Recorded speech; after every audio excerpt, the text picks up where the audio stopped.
तो हेलो दोस्तों, कैसे आप लोग। मैं हूं जफर शेख और एक बार फिर से स्वागत करता हूं आपका ट्राई मोटिव के बेहतरीन से प्लेटफॉर्म पे, जहां पर आपने वीडियो का टाइटल आज देख ही लिया होगा, जो कि रहने वाला है how to score 95% in your class 12 boards exam, that is 2025 to 2026।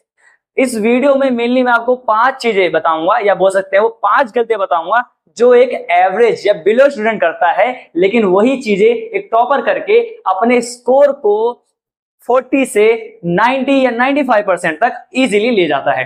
तो एक भी सेकेंड वेस्ट ना करते हुए चलिए उन 5 चीजों को फटाफट से देख लेते हैं।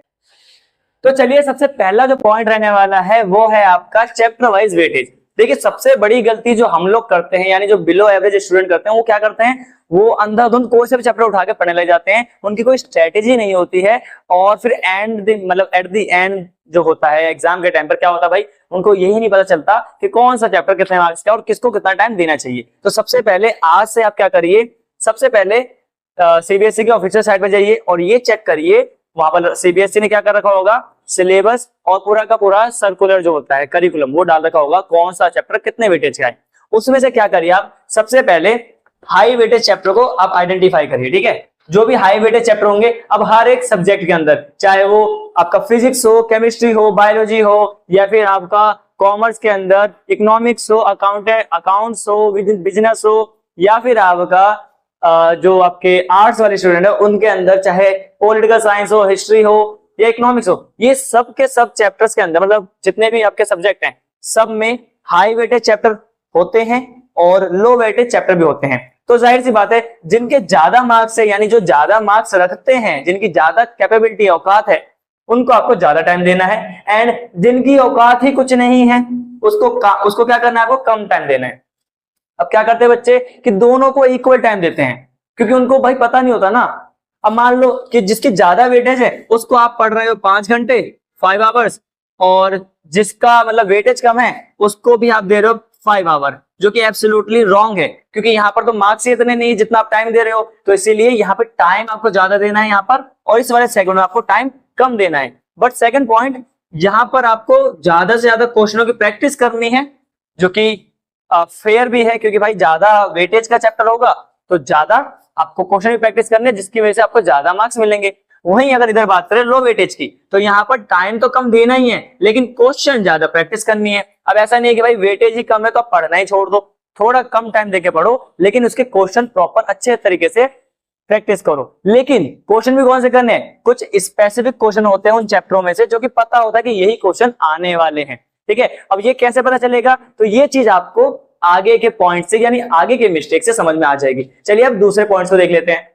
तो चलिए बच्चों, अब बात कर लेते हैं सेकंड पॉइंट की, जो कि आपको गलती नहीं करनी है यहाँ पर, वो है कि पढ़ना कैसे है। अब वेटेज पता चल गया आपको, है ना, हाई वेटेज चैप्टर पता चल गए, लो वेटेज चैप्टर पता चल गए, किसको कितना टाइम देना ये पता चल गया। अब पढ़ना कैसे, ये भी सवाल उठता है। तो स्टेप 1, सबसे पहले आपको अपना सिलेबस कवर करना है। ठीक है, क्या करना है, सबसे पहले अपन सिलेबस कवर करेंगे। देखिए, सिलेबस कवर करने के तरीके होते हैं। एक कि आप स्कूल से, यूट्यूब से, कोचिंग सेंटर जहां आप जा रहे हो वहां से, जैसे उनका पैटर्न है, आप जानते हो, देखो चैप्टर बहुत बड़े बड़े चैप्टर होते हैं 12th में या 11th में भी। तो वो क्या करते हैं, जो भी एक पर्टिकुलर आपका अकेडमी है, अकेडमी जो है वो क्या कराते हैं, आपको उस चैप्टर को कुछ टुकड़ों में, कुछ पार्ट्स में करवाते हैं। तो आपको भी उसी पार्ट्स में, उसी तरीके से, उसी पैटर्न में उन चैप्टरों को करना होता है। ठीक है, तो उस तरीके से आप सिलेबस कर सकते हो। और दूसरा तरीका ये होता है कि आप खुद से कर रहे हो, तो खुद से करना, यानी अभी के टाइम पर, क्योंकि अभी तो भाई बहुत टाइम है आपके पास, तो अभी खुद से ना करके आप अपने ही स्कूल को या कोचिंग को, या फिर आपका जो यूट्यूब से जहां से आप पढ़ रहे हो, जो आपने टीचर डिसाइड करा है पूरे साल के लिए, उनसे कवर करो। ठीक है, तो वहां से आपका सिलेबस धीरे धीरे होता जाएगा। और सेकंड पॉइंट आप याद रखना कि एवरीडे सेल्फ स्टडी आपको करनी करनी। सेल्फ स्टडी मींस आपको रिवीजन करना है। मान लो कि आपने फिजिक्स में आज फर्स्ट चैप्टर आपको कूलम्स लॉ के ऊपर पढ़ाया गया, या फिर आपको क्वांटाइजेशन यानी चार्ज का क्वांटाइजेशन के बारे में पढ़ाया गया, तो क्या करो, उस क्वांटाइजेशन को कम से कम आराम से 30 मिनट, वैसे बहुत छोटा टॉपिक है वो, 30 मिनट मैंने ज्यादा दे दिया, इस हिसाब से आप समझ लो, आप उसको कुछ टाइम दो, कुछ शॉर्ट ड्यूरेशन दो, और उसके ऊपर तकरीबन 10 क्वेश्चन तो लगाओ भाई। अब ये क्वेश्चंस कैसे डिसाइड होंगे, ये क्वेश्चन इस तरीके से डिसाइड होंगे कि आपका जो टॉपिक है वो कितना इंपॉर्टेंट है। जैसे कि क्वांटाइजेशन ऑफ चार्ज इंपॉर्टेंट है, पेपर में पूछा जाता है, ठीक है। उसी तरीके से कूलम्स लॉ की बात करूं, मान लो कूलम्स लॉ है, आपने आपके टीचर ने आपको कूलम्स लॉ कराया, तो आपने क्या करा, आप पढ़ के घर पे गए और उसको पढ़ने बैठे आप 30 मिनट या फिर आपके हिसाब से 45 मिनट आपने उसे रिवीजन को दिया। तो वहां पर आपको क्या करना है, रिवीजन करने के बाद कूलम्स लॉ को मान लो 10 से 15 क्वेश्चन आपको अटेम्प्ट करने हैं, ठीक है। अब एक दिन में आप ऐसे 10 से 15 क्वेश्चन करोगे तो आपको क्या होगा, धीरे धीरे हैबिट बनते जाएगी और एट दी एंड आपने इतने सारे क्वेश्चन कर लिए होंगे एक चैप्टर के अंदर ही कि आपको वैरायटीज ऑफ क्वेश्चन की भी नॉलेज हो जाएगी, ठीक है। तो इससे फायदा क्या होगा, जब तक आपको वो चैप्टर चल रहा होगा, मतलब टुकड़े होते हैं कुछ, आपको पता है भाई किसी कोई भी टीचर एक चैप्टर को बहुत सारे पार्ट्स में करवाता है, आज ये टॉपिक हो गया, अगले दिन वो टॉपिक हो गया, उसके अगले दिन वो टॉपिक हो गया, ठीक है। तो मान लो आपने एक दिन क्वांटाइजेशन ऑफ चार्ज करा, ओके। अब क्वांटाइजेशन ऑफ चार्ज करने के बाद आप अगले मतलब उस दिन घर गए और उस दिन आपने उसे क्वांटाइजेशन ऑफ चार्ज को रिवीजन कर लिया, देन उसके ऊपर कुछ क्वेश्चन कर लिए, ठीक है। फिर नेक्स्ट डे आप गए तो वहां पे आपको टीचर ने क्या करवाया, वो कूलम्स लॉ करवा दिया। फिर आप क्या करोगे, पहले घर जाओगे, घर जाके क्वांटाइजेशन को रिवाइज करोगे, कुछ वही 10 से 15 मिनट एक बार देख लोगे, रिकैप फटाफट से पेज पलट के, देन कहां हो गए आप, कूलम्स लॉ पे। अब कूलम्स लॉ के ऊपर मैंने बताया ना कि 10 से 15 क्वेश्चन आप वहां पे लगा लोगे, ठीक है।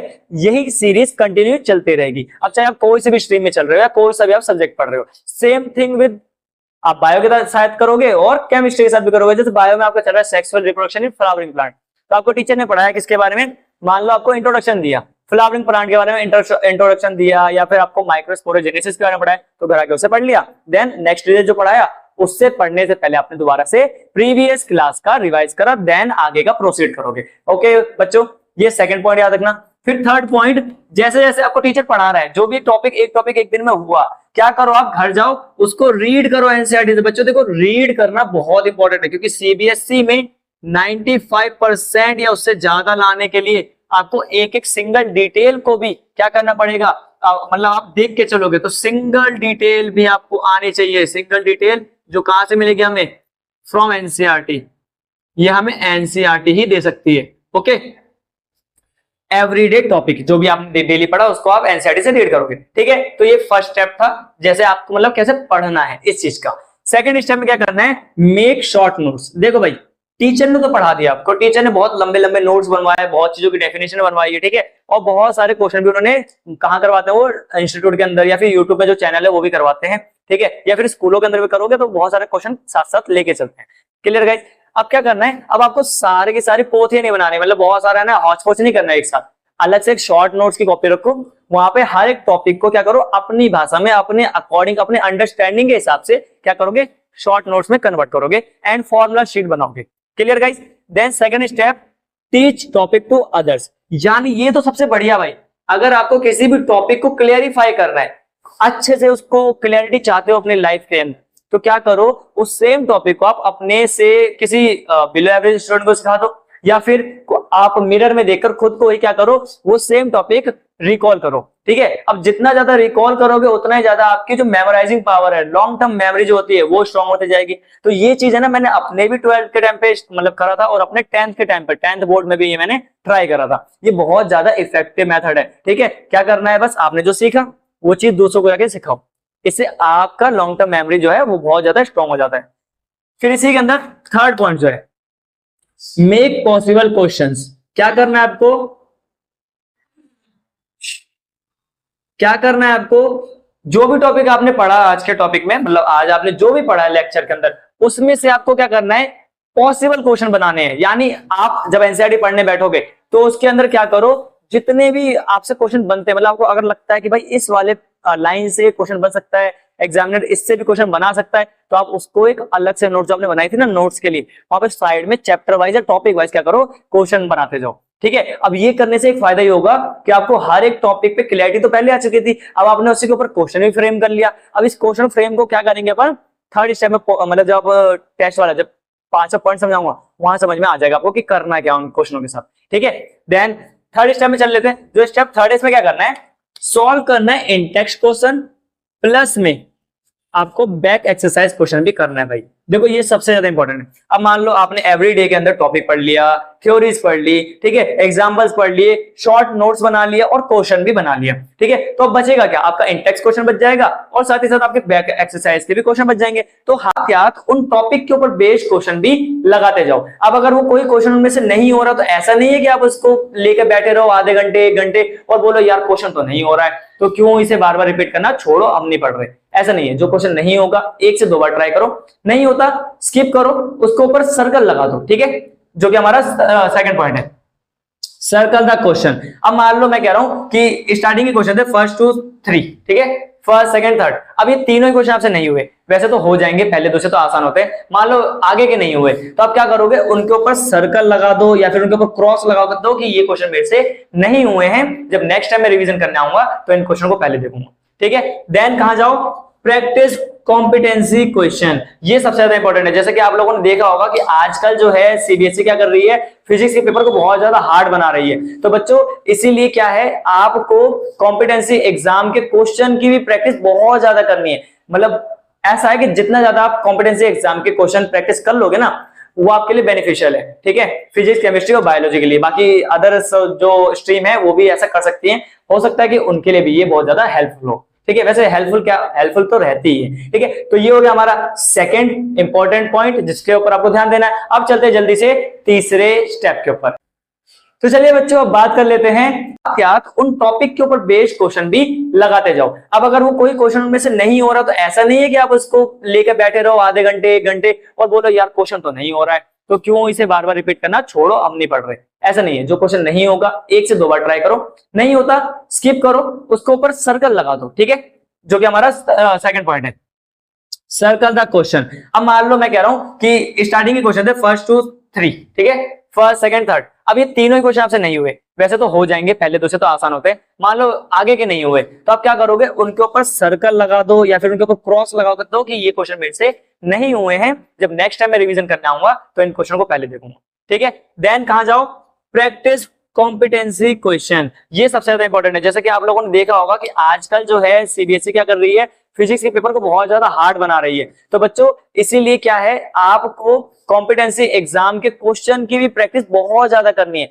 मतलब ऐसा है कि जितना ज्यादा आप कॉम्पिटेंसी एग्जाम के क्वेश्चन प्रैक्टिस कर लोगे ना, वो आपके लिए बेनिफिशियल है, ठीक है, फिजिक्स केमिस्ट्री और बायोलॉजी के लिए। बाकी अदर जो स्ट्रीम है वो भी ऐसा कर सकती है, हो सकता है कि उनके लिए भी ये बहुत ज्यादा हेल्पफुल हो, ठीक है। वैसे हेल्पफुल क्या, हेल्पफुल तो रहती है, ठीक है। तो ये हो गया हमारा सेकंड इंपॉर्टेंट पॉइंट जिसके ऊपर आपको ध्यान देना है। अब चलते हैं जल्दी से तीसरे स्टेप के ऊपर। लाइट से रोक दे, चला गया ना, हेलो।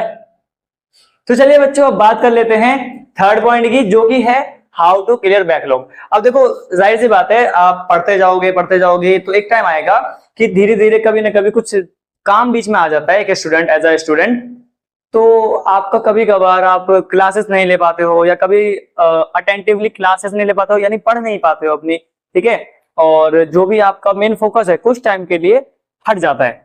और ऐसे में क्या होता है, ऐसे में सबसे मेजर और सबसे जो बेकार जो है वो कंडीशन आ जाती है, दैट इज बैकलॉग। अब बैकलॉग क्या है भाई, आप बैकलॉग क्लियर करने जाओगे तो और बैकलॉग बन जाता है, ठीक है। तो मैं सबसे पहले ये बताता हूं, पहली कोशिश ये रहनी चाहिए अपनी कि बैकलॉग बहुत कम बने, और अगर आपका बैकलॉग बन चुका है अभी तो उसे कैसे क्लियर करना है, देखो, fix time for complete backlog, fix time for completing backlog, sorry completing backlog.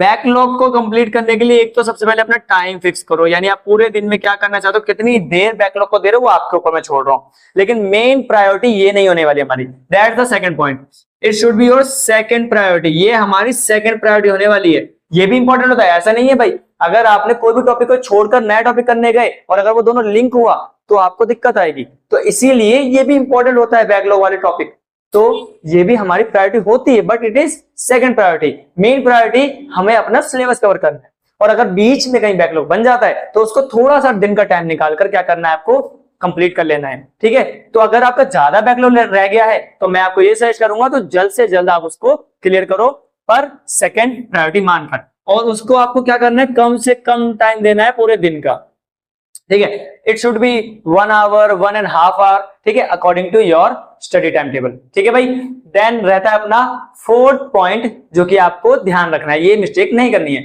Fourth point आपका रिवीजन स्ट्रेटेजी। सबसे बढ़िया भाई आपकी रिवीजन स्ट्रेटेजी कैसी होने वाली है? देखो रिवीजन करने के आपके पास दो तरीके होते हैं। पहला तरीका जो सारे बच्चे ही करते हैं कि भाई आपको जो भी टीचर ने पढ़ाया आपने उसको पढ़ा, घर जाके अच्छे से क्वेश्चन प्रैक्टिस करी, नोट्स बनाए और साथ ही साथ उसके मतलब बैक एक्सरसाइज और वगैरह वगैरह कुछ कर लिया आपने। ठीक है। देन एक पॉइंट और जो बच्चे काफी छोड़ देते हैं वो है आपके लिए रामबाण इलाज। वही आपको 95 तक लेके जाने वाला है। वो क्या चीज है? Revise twice in a week. ये चीज बहुत बड़ी बात है भाई, ये हर कोई नहीं करता।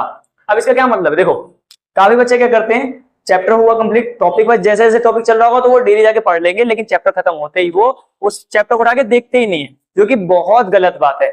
एक डेटा के अकॉर्डिंग ऐसा भी माना, मतलब ऐसा आया था सामने कि अगर आपने कोई चैप्टर एक बार करा उसके बाद नहीं करा तो मेजॉरिटी चांस है कि आप उसे भूल जाओगे। लेकिन अगर आपने एक चैप्टर को करा, ठीक है, उसके 2 हफ्ते बाद मतलब सॉरी 2-3 दिन बाद अगर उस चैप्टर को दोबारा से रिकॉल करा तो होता यह है कि आपका जो डेटा जो आपके दिमाग से बिल्कुल स्किप होने वाला था 100%, वो बच के 60% से लेकर 50% होता है। ठीक है। और अगर आपने उसको दोबारा से रिवाइज कर लिया उसी हफ्ते के अंदर, ठीक है, उसी हफ्ते के अंदर या फिर मान लो पूरे 15 दिन के अंदर, तो होगा क्या कि आपका जो डेटा आपके दिमाग से उड़ने वाला था ना 100%, वो 60 से अब बढ़कर कहां तक आ जाएगा? 20 पर। यानी आपको 80% तक याद रहेगा टॉपिक और 20% के अराउंड आप स्किप कर जाओगे यानी भूल जाओगे। लेकिन जब आप उसे क्वेश्चन की प्रैक्टिस करोगे तो वो भी आपका रिकॉल हो जाएगा और ऐसे आपका लॉन्ग टर्म मेमोरी भी क्रिएट होती है। तो इसीलिए मैं क्या सजेस्ट करूंगा आपको कि आपका अगर कोई चैप्टर आपके टीचर ने करवा दिया या आपने खुद कर लिया है तो क्या करो कि एक बार से कर लिया आपने, उसको फिर साइड करो और ऐसा नहीं कि पूरी तरीके से साइड कर दो, उसको अगले हफ्ते दोबारा से उठा के रिकॉल करना स्टार्ट करो। ठीक है। या फिर उसी चैप्टर को दोबारा से उसी हफ्ते आप ट्राई कर सकते हो। मान लो आपने आज चैप्टर खत्म करा, उसके 2 दिन बाद दोबारा से उस पूरे चैप्टर को एक बार से मतलब गो थ्रू हो गए, जस्ट ऐसे देख देख कर मतलब आपने पन्ने पलट पलट के देख लिया, जिससे दिमाग में चीजें आपको रिकॉल होते जाएंगी। ओके। और यहीं से आपका माइंड क्या हो जाएगा? लॉन्ग टर्म के लिए प्रिपेयर हो जाएगा। तो ये फर्स्ट मतलब पहला तरीका था। दूसरा तरीका जो आपको और क्या करना है, तो चलिए बच्चों अब आखिरी पॉइंट देख लेते हैं जहां पर आपको गलती नहीं करनी है, क्योंकि यहां गलती कर दी तो आपके 95 के जो ड्रीम्स हैं वो ड्रीम्स ही रह जाएंगे और आप कहीं जाके अटकोगे 60-70 के आसपास। ठीक है। तो वो है आपका 80-20 रूल। और बहुत लोग इसको जानते भी होंगे और बहुत लोगों को इसके बारे में पता भी होगा। जिसको नहीं पता उसे पहले बता देता हूं 80-20 रूल क्या होता है। देखो हमारे पेपर जो सेट होते हैं उसमें 20% ऐसे टॉपिक होते हैं जिसमें से 80% क्वेश्चन आता है। नहीं समझ में आया? यानी हमारे जो बुक्स है या हमारा जो चैप्टर है या फिर जो हमारा सिलेबस है उसमें 20% ऐसा टॉपिक होता है जहां से फ्रिक्वेंटली सीबीएसई क्वेश्चन पूछती है। क्योंकि पूरे सीबीएसई के पास देखो पूरे हमारे सिलेबस के अंदर या किसी भी बुक के अंदर इतने सारे टॉपिक हैं जिसमें से भाई रैंडमली क्वेश्चन को पिकअप करना सीबीएसई भी क्या करती है? प्रेफर नहीं करती है। तो कुछ सेट ऑफ क्वेश्चन उनके पास होता है जो मतलब आप बोल सकते हो कुछ सेट ऑफ टॉपिक होते हैं जहां से वो हर बार क्वेश्चन पूछती है। और जनरली आपके जो सीबीएसई का पेपर होता है उसके अंदर 80% क्वेश्चंस उन 20% टॉपिक में से ही पूछा जाता है। ठीक है ना। तो आपको क्या करना है? उन 20% टॉपिक के ऊपर ही फोकस रखना है अपना, ताकि आपका 80% क्वेश्चन ऑटोमेटिकली हो जाए। ठीक है। अब आपका सवाल होगा कि भैया वो 20% टॉपिक का पता कैसे चलेगा? तो बच्चों ध्यान रखना, वो आपको पता चलेगा फ्रॉम पीवाईक्यूज। आपको गो थ्रू होना पड़ेगा प्रीवियस ईयर के क्वेश्चन पेपर पे। और आप जब देखोगे ना कुछ पुराने पेपर्स को तो आपको खुद पता चल जाएगा कि सीबीएसई ने कुछ एक टॉपिक है जहां से बार बार क्वेश्चन पूछा है, बस लैंग्वेज चेंज कर रखी है। चाहे वो कोई सा भी स्ट्रीम हो, चाहे कोई सा भी सब्जेक्ट हो, सब में ऐसा होता ही है। ठीक है। तो अगर आप उसको भी आइडेंटिफाई कर लोगे तो आप 95% के स्टेप में पहुंच जाओगे। ठीक है। So this is the all about how to score 95% in your CBSE board exam. तो मैं उम्मीद करता हूं कि आप लोग भी एक टॉपर बनने के लिए इतनी ही मेहनत करोगे जो कि एक टॉपर करता है। और कौन कौन सी गलतियां आपको नहीं करनी है वो गलतियां मैं आपको इस वीडियो में बता चुका हूं। तो अच्छे से उसको लिख लेना, अपने आंखों के सामने लगा लेना, जहां पढ़ने बैठते हो वहां पर उसको पेश कर लेना, ताकि बार बार आपसे सेम गलतियां ना हो। ओके। तो मिलेंगे अपन एक नेक्स्ट वीडियो के साथ, तब तक के लिए ओके बाय।